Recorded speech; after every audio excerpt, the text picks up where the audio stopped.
அன்புமிக்க போக்குவரத்து கழக ஓய்வூதிய நண்பர்களே, தோழர்களே, சகோதரிகளே, அனைவருக்கும் வணக்கம். ரேவா அமைப்பினுடைய மாநில மைய நிர்வாகிகளின் வழிகாட்டுதலோடு, ஆலோசனையோடு இந்த காணொளியை பதிவு செய்கிறேன். இன்று 31/7/2026 அன்று மதுரை உயர்நீதிமன்றத்தில் நமது டிஏ உயர்வு மற்றும் அரியர் சம்பந்தமான அவமதிப்பு வழக்குகள் நீதியரசர் தண்டபாணி அவர்கள் முன்னிலையில் விசாரணைக்கு வந்தது. நமது தரப்பில் சீனியர் கவுன்சில் ரவீந்திரன் அவர்கள் சென்னையில் இருந்து காணொளி வாயிலாகவும், மதுரையிலுடைய மூத்த வழக்கறிஞர் சந்திரசேகர் அவர்கள் நேரிலும் அந்த விசாரணையிலே ஆஜரானார்கள்.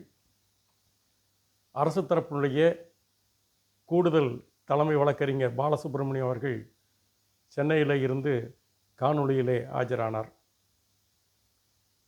விசாரணை துவங்கியதும் அரசு தரப்பில் இருந்து அரசு கூடுதல் தலைமை வழக்கறிஞர்,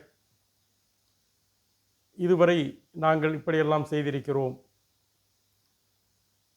இந்த உத்தரவை நடைமுறைப்படுத்துவதற்காக பல்வேறு நடவடிக்கை எடுத்திருக்கிறோம் என்றெல்லாம் சொன்னார்.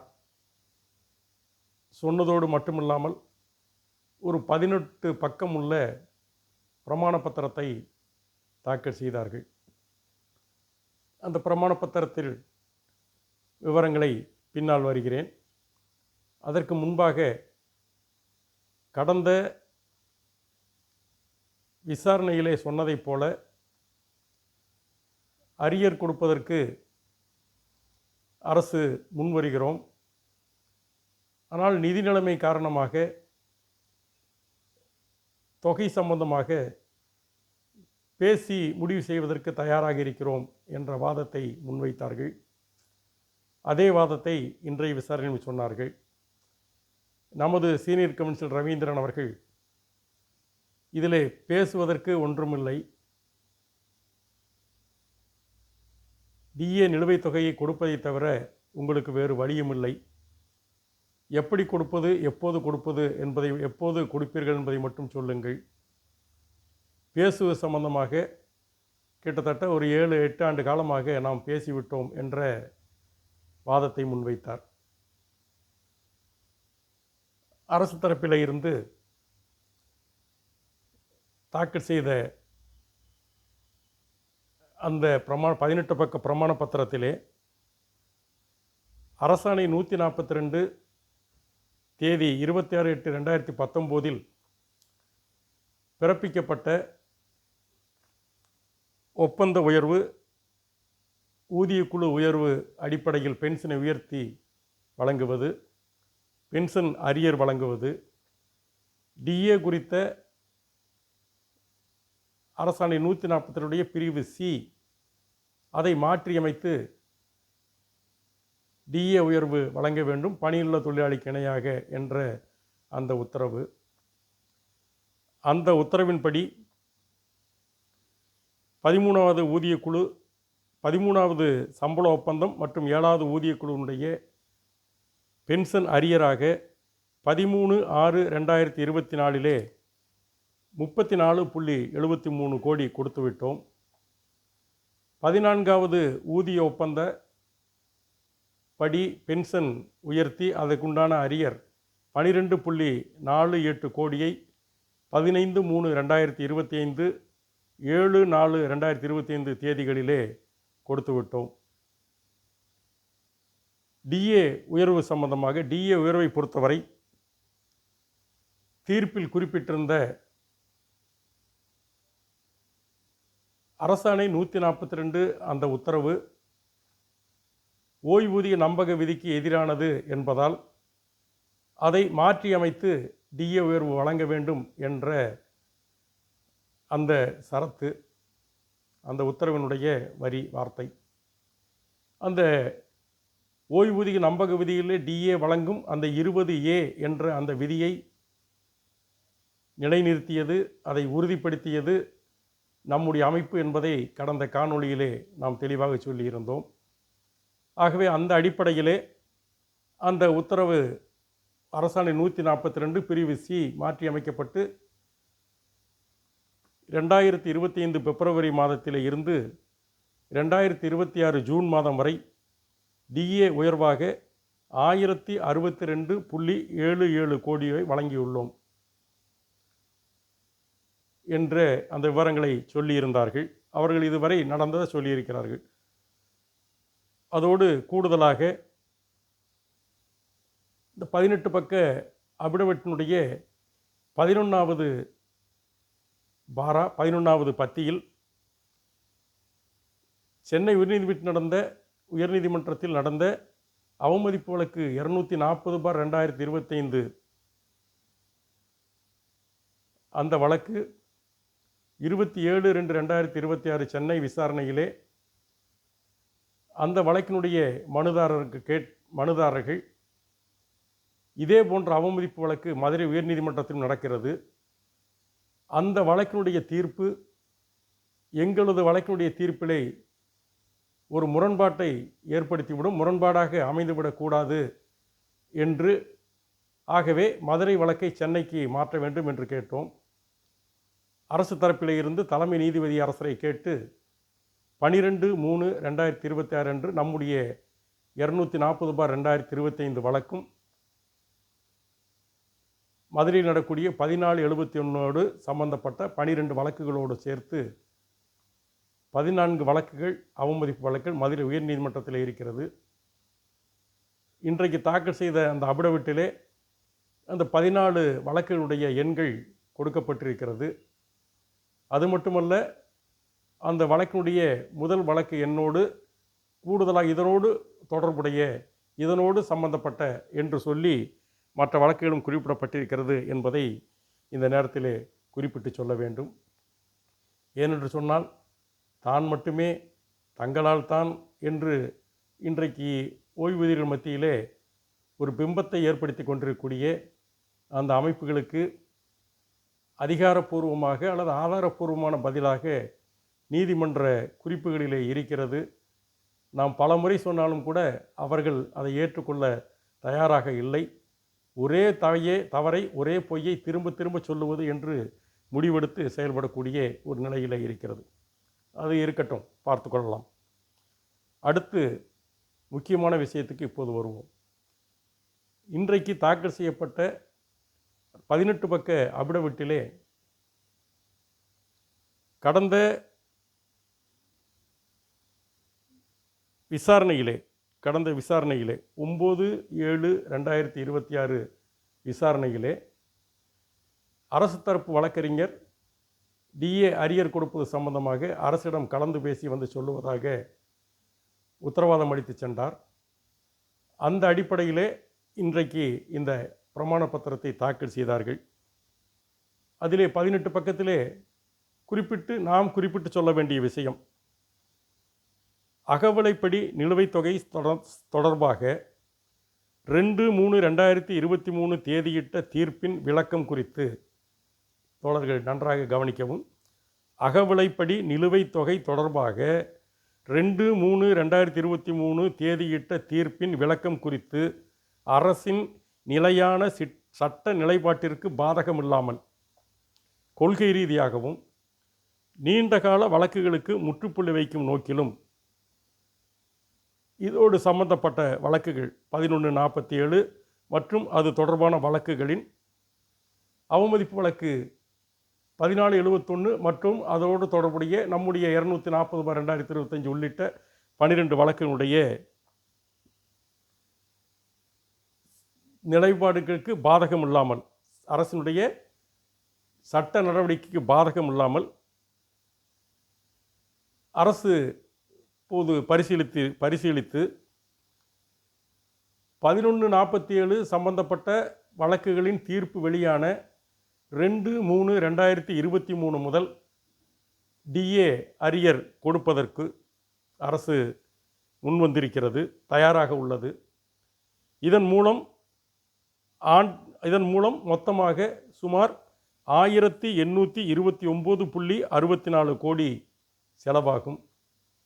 நிதி நிலைமை சம்பந்தமாக தமிழ்நாடு அரசுடைய வெள்ளை அறிக்கையில் குறிப்பிட்டிருக்கக்கூடிய அனைத்தும் நீதிமன்றத்திற்கு தெரியும். ஆகவே இன்றைய நிதிநிலை கருத்தில் கொண்டு 36 மாதாந்திர சமதவணைகளில் மாதம் 51 கோடி வீதம் வழங்குவதற்கு அரசு தயாராக உள்ளது. இது குறித்து வழக்கில் சம்பந்தப்பட்ட அங்கீகரிக்கப்பட்ட அமைப்புகளுடன் பேசுவதற்கு தயாராக இருக்கிறோம் என்று அந்த அபிடவிட்டில் இருந்தது. அதைத்தான் முதலிலே நம்முடைய வழக்கறிஞர் பேசுவதற்கு ஒன்றுமில்லை என்று சொல்லிவிட்டார். சொன்னதோடு மட்டுமல்ல, இன்றைக்கு நடந்த வாதத்திலே நம்முடைய வழக்கறிஞர் காணொளியிலே ஆஜரான நம்முடைய சீனியர் கவுன்சில் ரவீந்திரன் அவர்கள் ஏற்கனவே இந்த டிஏ உயர்வை பெறாமலேயே கண்ணில் பார்க்காமலேயே 10,000க்கும் மேற்பட்ட ஓய்வூதியர்கள் இறந்து விட்டார்கள். இப்போது இவர்கள் சொல்லுவதைப் போல தவணைகளிலே பாதி தொகை கொடுப்பது என்பதை இதையும் கூட பெறாமல் இன்னும் பல ஆயிரம் பேர் இறந்த பிறகுதான் இது கிடைக்குமா என்ற ஒரு எண்ணம், என்ற ஒரு அச்சம் ஓய்வூதியர் மத்தியில் இருக்கிறது.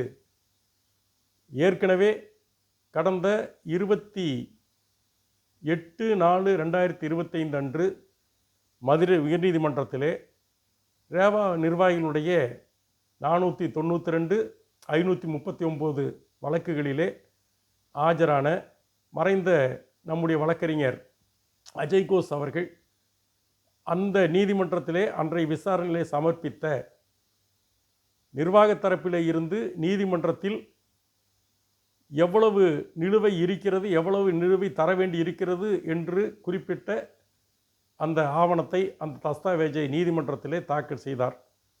அதை இன்றைக்கு நம்முடைய வழக்கறிஞர் சுட்டிக்காட்டினார். நீதியரசர் அதை ஏற்றுக்கொண்டார். நீங்களே ஒத்துக்கொண்ட 3208 கோடி நீங்களே ஒத்துக்கொண்டது 2024 டிசம்பர் வரை. அதன் பிறகு 2026 ஜனவரி வரை கிட்டத்தட்ட ஒரு 2 ஆண்டு காலத்திற்கு உண்டான நிலுவையும் தர வேண்டியிருக்கிறது. இவ்வளவு பெரிய தொகை தர வேண்டியிருக்கின்ற போது நீங்கள் இந்த இப்போது தருவதாக சொல்லக்கூடிய இந்த தொகை என்பது ஏற்புடையதல்ல. இந்த அபிடவிட்டை ஏற்க இயலாது. நீங்கள் மேம்பட்ட அபிடவிட்டோடு 14/8/2026 அன்று வாருங்கள், விசாரணையை வாருங்கள் என்று சொல்லி விசாரணை ஒத்திவைக்கப்பட்டிருக்கிறது. ஆகவே இன்றைய விசாரணையில் அரசு தரப்பிலே இருந்து கடந்த காலங்களிலே இருந்த அந்த விடாப்பிடி என்பது தளர்ந்திருக்கிறது. தளர்ந்திருப்பதோடு இப்போது ஒரு குறிப்பிட்ட தொகை கொடுப்பதாக ஒத்துக்கொண்டுள்ளார்கள். ஆனால் தொடர்ந்த நம்முடைய வாதங்கள், நம்முடைய அழுத்தங்கள் மூலமாக முழுமையான தொகை, நிலுவைத் தொகையை 3637 கோடிக்கு மேலான நிலுவைத் தொகையை பெறுவதற்கு நம்முடைய அமைப்பு சட்ட ரீதியாக அனைத்து நடவடிக்கைகளையும் மேற்கொள்ளும். சட்ட நடவடிக்கை மட்டுமல்லாமல் களத்திலும் அரசுக்கு நிர்பந்தம் கொடுக்கக்கூடிய வகையிலே நம்முடைய இயக்கங்களை நாம் நடத்த வேண்டியிருக்கிறது. அந்த அடிப்படையிலே தான் கடந்த சில தினங்களுக்கு முன்பாக மாண்புமிகு போக்குவரத்துறை அமைச்சரை சந்திக்க நேரம் ஒதுக்காததால் அவருடைய செயலாளரிடம் நாம் நம்முடைய கோரிக்கை மனுவை கொடுத்திருக்கிறோம். போக்குவரத்துறை செயலாளரை சந்தித்து பேசியிருக்கிறோம். பொறுப்பாட்சியினுடைய நம்பக நிர்வாகி அவர்களை சந்தித்து பேசியிருக்கிறோம். அது மட்டுமல்ல, நம்முடைய கோரிக்கைகளுக்கு வலு சேர்க்கின்ற விதமாக, அதை வலியுறுத்துகின்ற விதமாக வருகின்ற 4/8/2026 அன்று மாநிலம் முழுவதும் மண்டல தலைமையகங்களில் நடைபெறக்கூடிய நம்முடைய கவன ஈர்ப்பு விளக்கக் கூட்டம். அரசாங்கத்துடைய கவனம் சிறிது நம் மீது திரும்பி இருக்கிறது. முழு கவனத்தையும் நம்முடைய கோரிக்கையின்பால் ஈர்க்கக்கூடிய வகையிலே அந்த கூட்டங்களை வெற்றிகரமாக நடத்த வேண்டும். நம்முடைய ஓய்வூதியர்கள் பெருமளவிலே கலந்து கொண்டு அரசுக்கு நம்முடைய கோரிக்கைகளை எடுத்துச் சொல்லுகின்ற வகையில் அந்த 4/8/2026 தேதியே நம்முடைய இயக்கத்தை வெற்றிகரமாக நடத்த வேண்டும் என்பதை இந்த நேரத்தில் தெரிவித்துக் கொண்டு, மருத்துவ காப்பீடு சம்பந்தமாக மருத்துவ காப்பீடு சம்பந்தமாக இன்றைக்கு பலரும் பலவித கருத்துக்களை கூறிக்கொண்டிருக்கின்றார்கள்.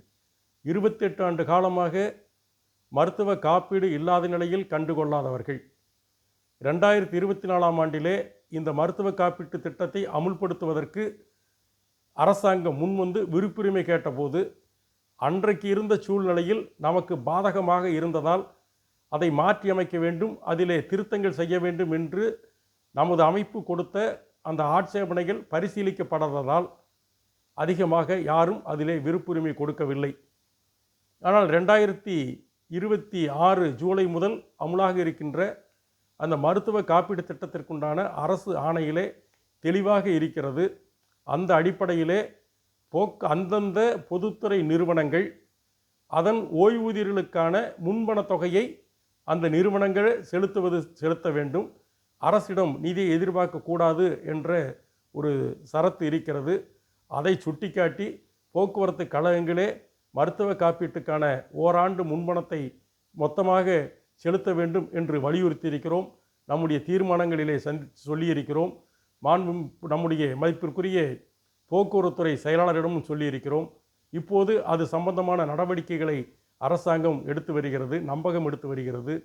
பணியிலே இருக்கக்கூடிய தொழிலாளிகளுக்கு அதை நடைமுறைப்படுத்துவதற்குண்டான ஏற்பாடுகள் நடந்து கொண்டிருக்கிறது. அது முடிந்தவுடன் இன்னும் ஒரு 2-3 மாதங்களில் நமக்கும் அந்த மருத்துவ காப்பீடு திட்டத்தை அமுல்படுத்துவதற்குண்டான தயாரிப்புகள் வேலைகள் நடந்து கொண்டிருக்கிறது. இந்த நேரத்தில் பலரும் பல அமைப்புகளும் நீதிமன்றங்களை நாடிக்கொண்டிருக்கின்றார்கள். அது அவருடைய உரிமை, அதிலே நாம் தவறு சொல்வதற்கில்லை. ஆனால் ஒரு முடியும் சூழலில் இப்படிப்பட்ட நடவடிக்கைகள் தேவையா என்பதை கவனத்தில் கொள்ள வேண்டும்.